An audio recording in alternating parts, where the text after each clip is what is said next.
दोस्तों, यदि आप 9 to 5 के जॉब के चक्रव्यूह से बाहर निकलना चाहते हैं और असली अमीर बनना चाहते हैं, मैं असली अमीर इसलिए बोल रहा हूँ कि हम लोगों के सोसाइटी में कुछ ऐसे अमीर लोग हैं जो वास्तव में अमीर नहीं है लेकिन अमीर बनने का दिखावा करते हैं। क्या आप जानना चाहते हैं कि अमीर लोग ऐसा क्या करते हैं जिससे वे और अमीर होते जा रहे हैं और गरीब एवं मिडिल क्लास वाले लोग ऐसी कौन सी गलतियां कर रहे हैं जिससे वे और गरीब होते जा रहे हैं? तो चलिए जानते हैं आज की इस बुक समरी में, जिसका नाम है रिच डैड पुअर डैड, जिसे लिखा है रॉबर्ट टी कियोसाकी ने। रिच डैड पुअर डैड एक ऐसी बुक है जिसे पढ़ने के लिए कई सारे successful businessman and motivational speaker सलाह देते हैं। मैंने आज से लगभग 19 साल पहले एक बुक पढ़ी थी। उस बुक का नाम है रिच डैड पुअर डैड। एक बहुत फेमस बुक है रिच डैड पुअर डैड, अगर आपने पढ़ी, और उसके अंदर ये बुक मैंने 1999 या 2000 में पढ़ी थी। तो चलिए जानते हैं आखिर इस बुक में कौन ऐसा राज छुपा हुआ है जिसे इतना खास बनाता है। तो बात ऐसी है कि रॉबर्ट टी कियोसाकी जो इस बुक के ऑथर है, उनके दो पिता थे। एक पिता पढ़े लिखे और पीएचडी होल्डर थे, मगर जिंदगी भर गरीब ही रहे और गरीबी में ही मरे और अपने परिवार के लिए अधूरे बिल छोड़े जिसका भुगतान करना बाकी था। इसलिए रॉबर्ट उन्हें पुअर डैड कहते थे। वही उनके दूसरे पिता जो बहुत पढ़े लिखे नहीं थे, वे 8वीं भी पास नहीं कर पाए थे, लेकिन इसके बावजूद काफी अमीर थे। इन्होंने मृत्यु के समय अपने परिवार के लिए करोड़ों डॉलर की संपत्तियां और समाज के लिए परोपकारी संस्थाएं एवं चर्च छोड़कर गए। इसलिए रॉबर्ट उन्हें रिच डैड बुलाते थे। अब यहाँ सोचने की बात यह है कि एक ही वक्त में किसी भी इंसान के दो पिता कैसे हो सकता है। तो चलिए इसे समझते हैं। उनके गरीब पिता का बस एक ही सपना था, रॉबर्ट खूब मेहनत से पढ़ाई करने के बाद किसी बड़ी सी कंपनी में नौकरी करके अपना लाइफ सिक्योर कर ले। मगर रॉबर्ट के दूसरे पिता जो हवाई शहर के सबसे अमीर आदमी थे, वे दरअसल रॉबर्ट के दोस्त माइक के पिता थे। वे चाहते थे कि रॉबर्ट अपनी जिंदगी में कुछ चैलेंजेस ले, क्योंकि सारे सबक स्कूल में ही नहीं सीखे जाते हैं। कुछ सबक ऐसे होते हैं जिसे इंसान अपनी जिंदगी के तजुर्बों से ही सीखता है। स्कूली पढ़ाई सिर्फ अच्छे ग्रेड्स दिला सकती है, मगर जिंदगी की पढ़ाई बहुत कुछ सिखाती है। बेशक पढ़ाई लिखाई की एक अहमियत है, लेकिन सिर्फ इसके भरोसे ही बैठकर सब कुछ हासिल नहीं किया जा सकता है। दोस्तों, रॉबर्ट कियोसाकी अपनी book rich dad poor dad में बताते हैं कि जब मैं 9 साल के था, उस वक्त मेरे स्कूल के कुछ अमीर बच्चे अपने वीकेंड को एंजॉय करने के लिए अपने अमीर दोस्त के साथ समुद्र के किनारे जा रहे थे, लेकिन रॉबर्ट को इनवाइट नहीं किया क्योंकि रॉबर्ट गरीब थे। और इससे रॉबर्ट को बहुत बुरा लगा और वह अपने घर जाकर अपने डैडी से पूछते हैं कि डैडी, क्या आप हमें बता सकते हैं कि अमीर कैसे बना जाता है? लेकिन इस सवाल का कोई जवाब उनके डैडी के पास नहीं था। कुछ देर सोचने के बाद उन्होंने बोला कि देखो बेटा, अगर तुम सच में अमीर बनना चाहते हैं तो तुम्हें पैसे बनाना सीखना होगा और इसके लिए तुम अपने दिमाग का इस्तेमाल करो। इतना सुनने के बाद रॉबर्ट समझ गए थे कि उनके पास असल में इस सवाल का कोई जवाब नहीं है कि अमीर कैसे बना जाता है। दूसरे दिन रॉबर्ट और उनके दोस्त माइक पैसे बनाने का एक आइडिया खोजा और वो कुछ जस्ते के पुराने ट्यूब इकट्ठे करने लगे और फिर उसे पिघलाकर वे नकली सिक्के बनाने लगे। लेकिन इस पर रॉबर्ट के डैडी उन्हें बताया कि देखो बेटा, ऐसा करना एक गैर कानूनी है। अगर तुम वास्तव में पैसा बनाना सीखना चाहते हो तो तुम्हें ये सवाल अपने दोस्त माइक के डैडी से पूछना चाहिए। और फिर रॉबर्ट अपने दोस्त माइक के डैडी के पास जाते हैं और उनसे अपना सवाल पूछते हैं। यही से रॉबर्ट के फाइनेंशियल एजुकेशन शुरू होता है। उनके रिच डैड उन्हें लाइफ के डिफरेंट स्टेजेस पर अमीर बनने के लिए और हमेशा अमीर बने रहने के लिए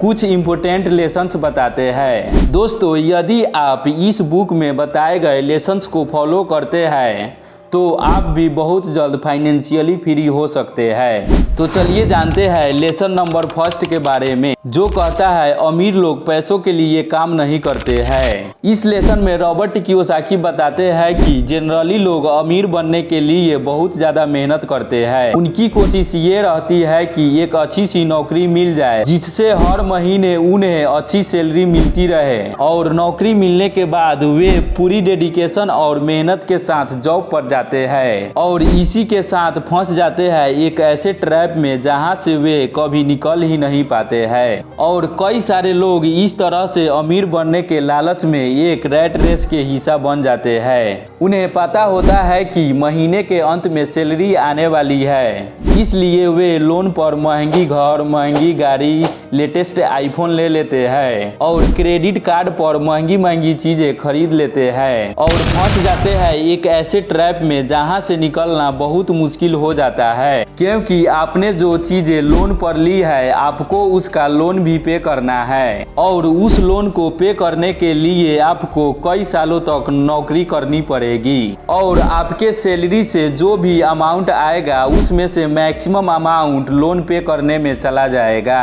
और इसी तरह से कई सारे लोगों की जिंदगी नौकरी करने और लोन के EMI पे करने में निकल जाती है। अब सवाल यह आता है कि पैसों के लिए काम ना करे तो फिर क्या करे। अमीर लोग जो होते हैं वे पैसों के लिए काम नहीं करते हैं, वे कुछ ऐसा करते हैं जिसकी वजह से पैसा उनके लिए काम करता है। और वे क्या ऐसा करते हैं इसका जवाब आपको आने वाले कुछ पॉइंट्स में मिल ही जाएगा। लेसन नंबर 2, लोगों को फाइनेंशियल एजुकेशन क्यों सिखाया जाए। इस लेसन में रॉबर्ट कियोसाकी बताते हैं कि इंसान के लिए पैसों का समझ बहुत ज़्यादा जरूरी है, लेकिन आमतौर पर दुनिया के हर देश में हर तरह के पढ़ाई होती है सिवाय फाइनेंशियल एजुकेशन की। ऐसा इसलिए क्योंकि एक सिस्टम बना हुआ है, खूब मेहनत से पढ़ो, अच्छे नंबर लाओ और फिर नौकरी करो।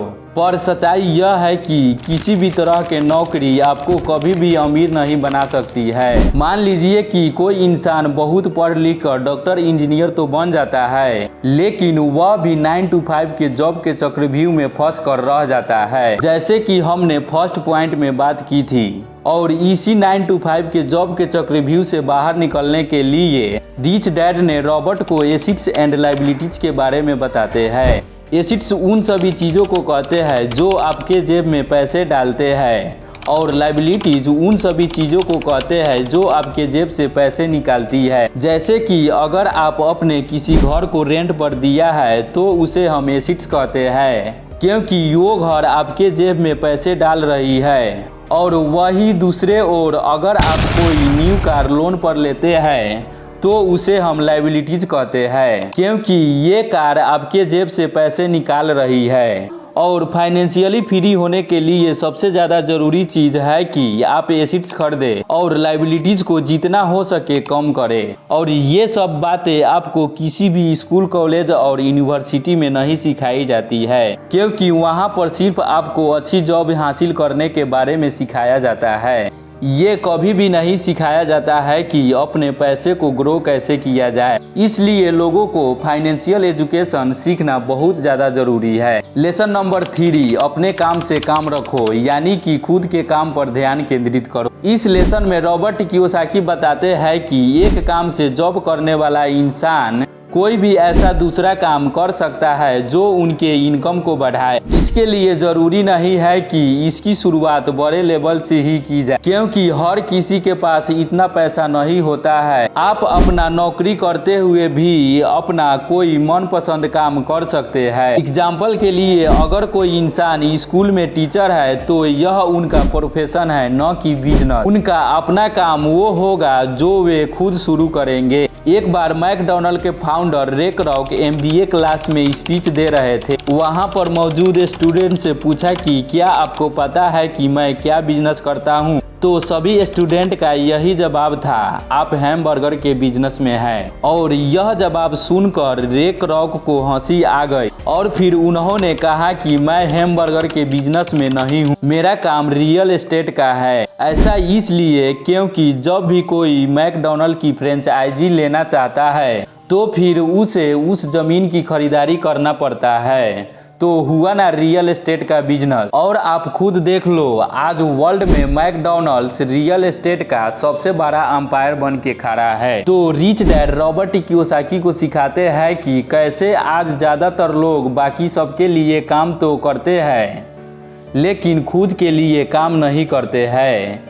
इसलिए इंसान को खुद के काम पर ध्यान केंद्रित करना चाहिए। इसका मतलब यह नहीं है कि आप अपना नौकरी छोड़ दें, वो तो बस ये कहना चाहते हैं कि आप अपनी नौकरी के साथ साथ आप अपने एसेट्स वाले पहलू पर फोकस करें। लेसन नंबर 4, सीखने के लिए काम करो, पैसों के लिए नहीं। रॉबर्ट कियोसाकी बताते हैं कि एक बार सिंगापुर में उनका इंटरव्यू एक फीमेल जर्नलिस्ट ने लिया था और वह महिला बताती है कि उनका सपना एक बेस्ट सेलिंग राइटर बनने का था लेकिन वह नहीं बन पाती है। उस महिला की लिखने का तरीका बहुत ही अच्छा था और रॉबर्ट उस महिला की कई सारे लेख पढ़े भी थे, इसलिए रॉबर्ट उस महिला को सेल्स के ट्रेनिंग का कोर्स करने की सलाह दी। लेकिन यह सुनकर वह महिला काफी नाराज हो गई क्योंकि वह बहुत पढ़ी लिखी थी और उनके पास इंग्लिश लिटरेचर में मास्टर डिग्री थी। उसके हिसाब से सेल्स का काम सीखना उसके स्टैंडर्ड का नहीं था। रॉबर्ट कहते हैं दुनिया कई सारे पढ़े लिखे स्मार्ट लोगों से भरी हुई है, लेकिन पॉइंट ये है कि पैसा कमाने के लिए सिर्फ डिग्री की जरूरत नहीं होती है, आपके अंदर टैलेंट भी होनी चाहिए और आपको पता होना चाहिए कि उस टैलेंट को कैसे भुना सकते हैं। और जब तक आप यह नहीं जानोगे तब तक आपका सारा टैलेंट बेकार है। और उसी जर्नलिस्ट की तरह कई सारे लोग सीखने के लिए काम नहीं करते। अगर वह महिला सेल्स की ट्रेनिंग सीख लेती तो हो सकता है कि वह महिला आने वाले समय में बेस्ट सेलिंग राइटर बन जाए, लेकिन वह महिला नहीं सीखती है, इसलिए गरीब हमेशा गरीब ही रहता है और अमीर लोग सीखने के लिए काम करते हैं और वह सीख कर और अमीर बन जाते हैं। रॉबर्ट कियोसाकी बताते हैं उनके जो पुअर डैड थे उन्हें हमेशा अपनी नौकरी की चिंता रहती थी, लेकिन उनके जो रिच डैड थे वे सीखने के ऊपर ज़्यादा जोर देते थे क्योंकि उनका मानना ये था कि अमीर बनने के लिए जिंदगी में कई सारे चीजें सीखनी पड़ती है और यही उन दोनों के बीच में सबसे बड़ा डिफरेंस था। लेसन नंबर 5, रुकावटों और बाधाओं को पार करना। रॉबर्ट कियोसाकी बताते हैं कि कई सारे लोगों को पैसे की समझ तो होती है लेकिन फिर भी उनके रास्ते में कई सारे रुकावटें और बाधाएं आ जाती है जिसके वजह से वे अपने एसेट्स को ग्रो नहीं कर पाते हैं। और रॉबर्ट ने 5 ऑब्स्टिकल्स बताए हैं जिसमें सबसे पहला आता है डर यानी कि फेयर। दुनिया के कोई भी इंसान हो उसे पैसों का नुकसान तो बुरा लगता ही है। पैसे को गंवाने का डर अमीरों को बहुत ज्यादा होता है, लेकिन प्रॉब्लम यह है कि पैसे का नुकसान होने के बाद उस कंडीशन से निकला कैसे जाए। इम्पोर्टेंट ये है कि आप अपने फेलियर को किस तरह से लेते हैं। अमीर और गरीब के बीच सबसे बड़ा डिफरेंस यही होता है कि वह अपने असफलता का मुकाबला किस तरह से करते हैं। सेकेंड ऑब्स्टिकल्स आता है डाउट यानी कि खुद के ऊपर विश्वास न होना। रॉबर्ट बताते हैं कि पैसे को इन्वेस्ट करते समय हम लोगों के मन में डाउट होता है जो कि हमें पैसे को इन्वेस्ट करने से रोकता है। हर किसी के मन में सवाल होता है अगर मेरा इन्वेस्ट किया हुआ पैसा डूब गया तो क्या होगा, अगर मेरे बनाए हुए प्लान के हिसाब से ना हुआ तो। इस तरह के सवालों और डाउट से हम हमेशा डर जाते हैं और जिस भी काम को करने के लिए सोचते हैं उसे हम शुरू ही नहीं कर पाते हैं। इस तरह से हजारों अपॉर्चुनिटी हमारे आंखों के सामने से गुजर जाता है और हम देखते ही रह जाते हैं। थर्ड ऑब्स्टिकल्स आता है आलस यानी कि लेजीनेस। रॉबर्ट कियोसाकी बताते हैं इंसान का सबसे बड़ा दुश्मन आलस होता है और इंसान को कभी भी आगे नहीं बढ़ने देता है। जो लोग सबसे ज्यादा बिजी होते हैं वही लोग सबसे ज्यादा आलसी होते हैं। हर समय पैसों के लिए काम करने वाले लोगों को ये समझनी चाहिए कि किसी भी चीज की अति बहुत गलत होती है। फोर्थ ऑब्स्टिकल्स आता है बुरी आदतें यानी कि बैड हैबिट्स। रॉबर्ट कियोसाकी बताते हैं अगर सक्सेसफुल और अनसक्सेसफुल लोगों में कंपैरिजन किया जाए तो उनके हैबिट्स में बहुत ज़्यादा डिफरेंस होता है। सक्सेसफुल लोग सबसे पहले खुद को पे करते हैं, इसी वजह से ये लोग फाइनेंशियली और इमोशनली बहुत ज़्यादा मजबूत महसूस करते हैं। रॉबर्ट के कहने का मतलब यह है कि हर महीने जब आपके पास पैसे आती है तो सबसे पहले अपने सेविंग और इन्वेस्टमेंट के पैसे को अलग कर दे उसके बाद अपने बिल्स वगैरह चुकाए। अगर फाइनेंशियली फ्री होना चाहते हैं तो ये आदतें आपको डालनी ही पड़ेगी, भले ही आपके पास कम पैसा क्यों ना ही आए। वही अनसक्सेसफुल लोगों के पास सैलरी आते ही वह सबसे पहले अपने लिए एक्सपेंसिव चीजें खरीद लेते हैं, जैसे कि घर, गाड़ी, आईफोन। वे सारी यूजलेस चीजें खरीद लेते हैं जिससे उनके पास पैसे ही नहीं बचते हैं कहीं अच्छी जगह इन्वेस्ट करने के लिए। यही हैबिट्स आपको सक्सेसफुल और अनसक्सेसफुल बनाता है। इसलिए रॉबर्ट कहते हैं सबसे पहले खुद को पे करो, उसके बाद दूसरे काम करो। इससे आपको दो फायदा होगा, पहला तो आपका पैसा ग्रो करेगा और दूसरा आपके सामने कमाई का कई सारे अपॉर्चुनिटी नजर आएंगे और आप उस अपॉर्चुनिटी के फायदा उठा पाएंगे। पांचवा ऑब्स्टिकल्स आता है अहंकार यानी कि गुस्सा। रिच डैड कहते हैं कि कुछ लोगों में अहंकार बहुत ही ज्यादा होती है और इसका यूज वह अपने अज्ञानता को छुपाने के लिए करते हैं। वे कहते हैं कि मुझे सब कुछ पता है, मुझे कुछ सीखने की जरूरत नहीं है, मेरे अंदर जो भी टैलेंट है मैं उसी के बदौलत पैसे बनाऊंगा, जिसके वजह से ना ही वे कुछ सीख पाते हैं ना ही पैसा कमा पाते हैं। इसलिए रिच डैड कहते हैं अगर किसी चीज की अच्छी तरह से नॉलेज नहीं है तो अपनी ईगो को साइड में रखकर उसे अच्छी तरह से सीखो और उस फील्ड का मास्टर बन जाओ। अगर आप ये करते हैं तो आप एक बहुत पावरफुल इंसान बन सकते हैं। दोस्तों, आप कमेंट करके हमें बता सकते हैं कि यह बुक समरी आपको कैसा लगा और नेक्स्ट वीडियो किस टॉपिक पर देखना चाहते हैं, ताकि हमें फीडबैक मिले और हम उसी टॉपिक को कवर करेंगे। यदि आप इसी तरह के नॉलेजेबल वीडियो देखना चाहते हैं तो इस वीडियो को लाइक करके